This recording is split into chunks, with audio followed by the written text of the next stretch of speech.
जिस परियोजना का शिलान्यास किया है उसका लोकार्पण माननीय प्रधानमंत्री जी के हाथों करवाएंगे। द पीके टाइम्स न्यूज में आपका स्वागत है और मैं हूं आपके साथ लोकेश लकी जगवानी। भारतीय जनता पार्टी राजस्थान समेत पूरे देश में लोकसभा चुनावों की तैयारियों में जुटी हुई है। लोकसभा चुनावों के लिए भारतीय जनता पार्टी अब राजस्थान में सभी 25 सीटों को जीतने के लिए, मिशन 25 के लक्ष्य को पूरा करने के लिए किस रणनीति के तहत काम कर रही है, ये जानते हैं मंत्री साहब से। इस मुद्दे पर चर्चा करने के लिए इस वक्त हमारे साथ खर्रा जी मौजूद हैं, राजस्थान सरकार में मंत्री।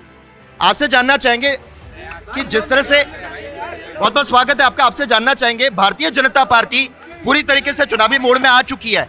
और पार्टी ने राजस्थान में क्लीन स्वीप के लिए क्या कुछ रणनीति बनाई है?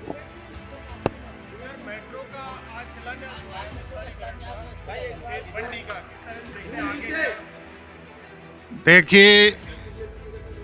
भारतीय जनता पार्टी की माननीय वसुंधरा जी के नेतृत्व में सरकार को बने अभी बहुत कम समय हुआ है, लेकिन इस सब के बावजूद प्रदेश के विकास के लिए, आम आदमी के कल्याण के लिए, किसान मजदूर के कल्याण के लिए उन्होंने जिस प्रकार के से कार्य किया है, चाहे वो ERCP का मामला हो, चाहे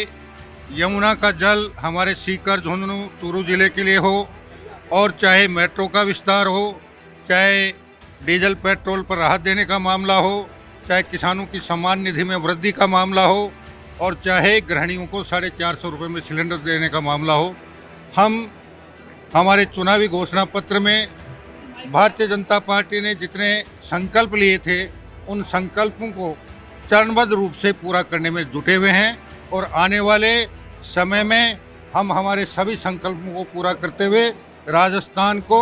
विकास के पथ पर तेजी से आगे ले जाते हुए देश का अग्रणी विकसित राज्य बनाने में कोई कोर कसर नहीं छोड़ेंगे। 5 सालों में चल पाएगी मेट्रो? हम 2025 में जिस परियोजना का शिलान्यास किया है उसका लोकार्पण माननीय प्रधानमंत्री जी के हाथों करवाएंगे और बाकी जो कार्यक्रम है उनको भी हम हमारे इसी कालखंड में 2028 तक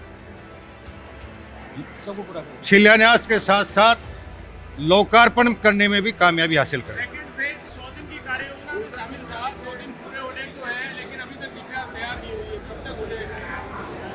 जुटे हुए हैं। आज भी हमारे विभाग के प्रमुख शासन सचिव दिल्ली के अधिकारियों के साथ मीटिंग में व्यस्त हैं और आने वाले समय में आपको इसका सुखद कंप्लीट नहीं, शुरू करने का मामला था। देखिए, जयपुर को आज नई सौगात मिलने का काम हुआ है। TPR 100 दिन में पूरी हो और जिस प्रकार से 100 दिन की कार्य योजना बनाकर और डबल इंजन की सरकार काम कर रही है, इनके शिलान्यास भी हम करेंगे, उद्घाटन भी हम करेंगे। ये जिस प्रकार की माननीय प्रधानमंत्री जी का जो मूल मंत्र है, सबका साथ सबका विकास, उसके आधार पर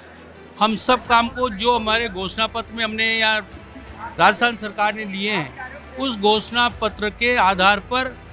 नियमित रूप से जिनको पहले उसमें लेना है, प्रायोरिटी के आधार पर लेना है, प्रायोरिटी के आधार पर लेकर, और जैसा भी मंत्री महोदय ने अभी बताया आपको, चाहे हमारे डीजल पेट्रोल की बात की थी हमने, तो उसका काम आज माननीय प्रधानमंत्री को, माननीय मुख्यमंत्री को धन्यवाद देना चाहूँगा कि लोगों को एक बजट का, उनका बजट ठीक हुआ है। आज मेट्रो का विस्तार की बात थी, तो मेट्रो विस्तार की DPR बन रही है। आज उसका एक मेट्रो का जो 1D का है, उसका आज शुभारंभ शिलान्यास कर दिया है और 2026 तक इस काम को पूरा करके जनता को सौंपने का हम काम करेंगे। जनता को इसमें अजमेर रोड की जो लोग हैं, उनको दूसरे गंतव्य स्थान पर जाने के एक सुख सुविधा मिलने का काम होगा। और इसी तरह जो आप भी बता रहे हैं कि आपका 100 दिन की कार्य योजना में जो सेकंड फेज़ की बात थी, उस सेकंड फेज़ योजना को भी जल्दी से चालू कराने का काम करेंगे।